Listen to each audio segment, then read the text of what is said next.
Ladies and gentlemen, welcome to my channel. Since recently I am preparing for a very important tournament, I'm not able to follow the footsteps of these recent top events. So I'm pre-recording this series, and this series is about games or positions that my coach at my chess school has taught us. And my coach is an international master, very strong, and he carefully chose all of these games and taught to us in details. Of course, the openings, middle games, end game techniques are all very important, and I am sharing these games with you guys. And also, I think it's a great way for me to review the things that I have learned. All right, so today we'll be taking a look at this game. The most fascinating part of this game is the end game part. It highs and lows, like a roller coaster. The opening part, I think we're gonna play through it very fast, as well as the middle games, and we'll be spending more time in the end game part. This game was played between Loek van Wely against Magnus Carlsen. Actually, both are very strong grandmasters. I'm sure that all of you guys know who Magnus Carlsen is, and white is Van Wely, also a very strong grandmaster. I think some of you guys also know him. All right, this game was actually first of all, it was winning for white, but then in the end, it ended in the draw with Magnus defending extremely well in the endgame part. So let's just see how they have reached an endgame like that. Here, Van Wely started with knight f3, and after knight f6, Magnus replied with knight f6, and after c4, e6, knight c3, bishop b4, queen c2, c5. This is the Nimzo English opening, actually. Before, if he had played something like b6, this would be the Nimzo, what's it called? The Nimzo Indian defense. But going to c5 will turn into the Nimzo English defense. a3 and bishop a5. Actually, all of these first few moves are kind of they're all very accurate. So no, I'm not going to comment that a lot about these moves. Again, we'll be focusing on the endgame part. d5 and knight a4. Knight d4, and actually knight d4 is a slight inaccuracy, and already in this position, black is slightly worse here because he is having some trouble with development, especially developing the c8 bishop, if you have noticed. And knight d4 leads to an even worse thing that will happen, because after knight d4, as played in the game, c takes d4, b4, and bishop c7. Well, I think Magnus just missed this b4. Well, not missed, but he thought that probably after bishop c7, he is still fine. But his main problem, again, is this bishop. And also the c7 bishop is looking directly at a wall of pawns, like g3 and h2. It just doesn't really work a lot. And actually, also, there's a lot of pressure on this d5 pawn as well, probably in the future, like bishop b2, rook a c1, putting a lot of pressure on black's queen side. And this is actually played in the game by Van Wely with bishop b2, and after d takes c4, queen takes c4, e5. Magnus had no choice but to go e5. b5, of course, is good. Not the worst move in this whole position, but opening up the e6 square for the bishop to go to. But the bad side about this move is that it blockades this diagonal completely for the dark square bishop, and also opens up still there's still a huge weakness on the b7 pawn. And yeah, rook ac1, bishop d6, e3, bishop e6. But again, this position in human eyes probably is just close to equalized. Queen d3, queen d7, knight c5. Well, actually, if the best move here is actually to go e takes d4, because if you take on a4, there's actually d takes e5, forking the bishop and the knight, which I think it's not that hard to see. But I guess, of course, Van Wely had saw that. but probably thought that after e takes d4, there's something like e4 here, and after e4, but actually he can just go queen c2, and if you go, for example, something like rook a c8 to attack the queen, there's now knight c5. There's no pins right now because your queen is still hanging. But anyways, in the game, like, if you go e takes d4, it is just way too complicated, and instead of doing something so complicated, Van Wely in the game played knight c5, which is also fine, maintaining the advantage, and here, Magnus took on c5, he basically had to take, and after rook c5, d takes e3, queen takes e3, b6, rook c1, bishop d5, and bishop e5. Well, actually, bishop e5 is a blunder. Not a blunder, but like giving all of white's advantage back. And now the position is equalized. Here, what white should have done is actually just to take on d5. And after knight takes d5, I mean, there's now queen e5. White is up a pawn, threatening mate on g7. And black goes f6, but now there's just something like queen e4. You just get the queen back. And I think this position, bishop versus knight, but first of all, white is up a pawn. Second of all, this knight doesn't have an outpost. And what is an outpost? An outpost is a square, especially for the knight, like where your opponent's pawns cannot reach anymore, and you are well being defended by your own pawns. Like, it's just a very strong square for your knight to jump to. And in this position, there's no outpost for the knight. Whereas for the bishop, right now, like, it is controlling all of these very important dark squares and indirectly putting pressure on the g7 pawn. So it's pretty good for white, actually. But in the game, however, instead of playing bishop d5, here, Van Wely played bishop e5, which is a slight mistake. And after rook e8, d4, but now after bishop g2, king g2, you can see that the main difference is that now actually black has this really good d5 square. And also there's actually knight g4, which was played in the game. But knight g4 is actually not the best move. It might seem like a little bit, it's actually pretty attractive because you're like forking the queen and the bishop at the same time, but it doesn't really win any material. Again, the best option is to go knight d5. Now the main difference is that the bishop is on e5 instead of on b2. The pawn is on d4 instead of on d2. And the main difference is that now black is threatening to go f6, and you have to move your queen away. For example, queen f3, but like you can see that the knight is actually just very stable on d5. It's somehow like an outpost because white's pieces cannot really like attack the knight, but the knight is also not being protected by its own pawns. But I mean, it's just a pretty good square for the knight in onwards. So like if the knight were on d5, it will take white a lot of moves to really just attack it and get rid of it. But it's actually very stable on d5. But instead of playing knight d5 in the game, Magnus went for the more attractive knight g4 move, but it doesn't, like, it's not as good as knight d5. After queen f3, rook a c8, you can actually just take on e5, and after d takes e5, just, like, of course you cannot take on e5 right now because your rook is hanging on a8, but probably you go rook a c8. And rook c8 and probably rook fd1, something like this. White is up a pawn, but probably with accurate play, black will be able to hold a draw.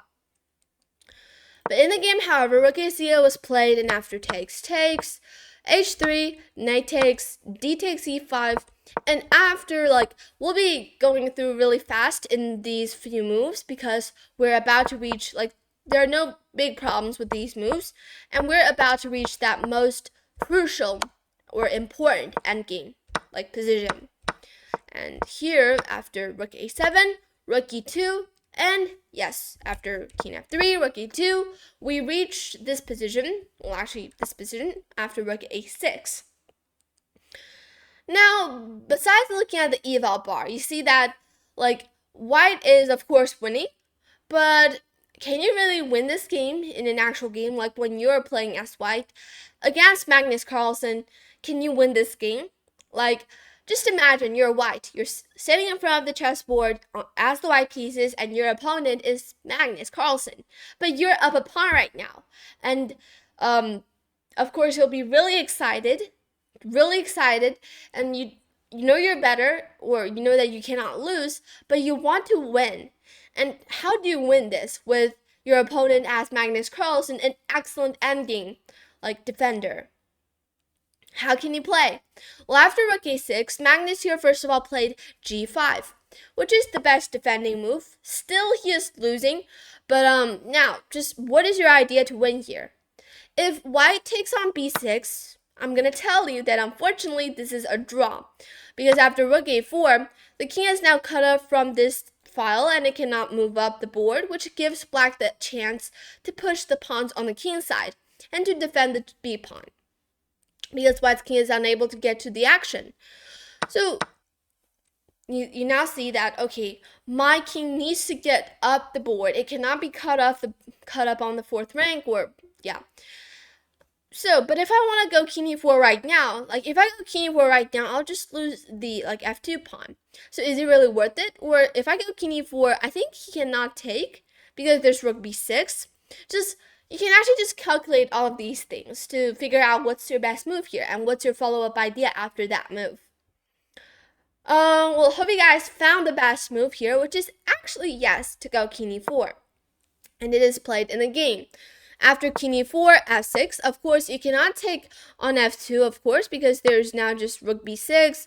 It will be a double pass pawn, which is actually unstoppable. And yeah. f6 was played, however, still, if you take on b6, there's rook a4, but now actually white is going to win because the king is just going to go up the board and it should be winning. But instead of going like rook b6, which is a very easy win, Van Wely here played king d5, which is also winning. But what happened later on that made this game end in a draw? I mean, probably both sides are under time pressure, but still, it should be like easily winning. g4 was played. Magnus is trying to create some counterplay or try to create some tricks. First of all, he needs to push his pawns higher up the board, because then probably later on he will be able to push out a passed pawn to create some tricks. h takes, and king c6. Well, actually, again, you should have just taken on b6, or even here, just go a5. a5 is even winning here. If you go b takes a5, there's just not b6. You're just gonna push the pawn, and there's just no way to like draw this position. But Van Wely played not so accurate move with king d6, but still winning. Rook f2, but it just gives black some chance on the king side to first of all gobble a pawn, and now after king b6, this endgame is all about speed. Just imagine that if white doesn't have this g3 pawn and black has these two pawns, just pushing up the board, isn't black just faster? But luckily white has this g3 pawn, which actually saves white. But now white is the main question is, how do white like improve the position to push the pawns? And now it's also black to move, and black here played rook f3. I mean, king a7. Well, actually, king a7 is giving like the advantage away. Some of the advantage away. The easiest way to win here is actually just to push this a pawn, and later on go rook a7, swing the rooks to this side, and keep on pushing the pawn. But in the game, Van Wely here played king a7. His idea was actually to try to promote the b pawn. But I think promoting the a pawn will be a much easier job to finish. In the game, rook g3 was played, and after b6, pushing the pawn, rook b3. This is still winning for white. Just go b7, g3, rook c6, still winning. I mean, of course, you cannot promote right now because you even lose this game after takes. Black is about to promote. But of course, Van Wely saw that and played rook c6, g2, and just in time to stop the pawn from promoting. And after rook a3, here Van Wely actually blundered, basically. The only way for him to win here, you guys can pause this video and think, what is the only way to win in this position? You can see that after a lot of inaccurate moves and mistakes, Van Wely is now placing himself in a situation that he, like in a only move situation.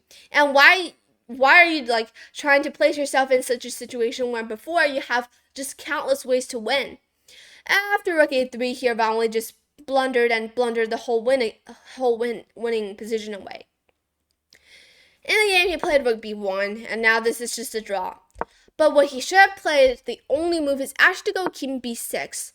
And the main like the main deal is that if you take on a4 right now, there's king c5, and if you like your white is about to promote on the next move. Of course, you cannot promote right now because there is like rook b4 and when the queen and the pawns will be pushing. But you just go king c5, and the best move here is actually just to get the rook to a2 for black, but there's now just b8 equals queen. You basically cannot do anything. After king c5, if you go check with rook a5, king b4 basically, rook a2, but there's just king b3 and promotion is on the next move, unstoppable, and this is just winning. But probably under time pressure, Von Wely didn't saw this, but of course in a classical game, you should have, like, when he still has time, he definitely 100% will see this, but anything can happen when you're under time pressure. Rook a3, after rook b1, rook a4, king b6, rook b4, takes, g1, and the most important thing is that I think what Von Wely overlooked is that g1 into queen is with check. With check. If it wasn't in check, then white will be winning, of course, with promotion. Like, white will just here play b8 equals queen, but unfortunately it is under, like, his king is under check right now and has to move. And even here, like, black is, like, the side who is playing for a win. Well, probably not playing for a win, but just giving a bunch of checks with, like, easily giving a bunch of checks. And, well, actually, here, the only move is to go queen c4 to defend, and Magnus saw that.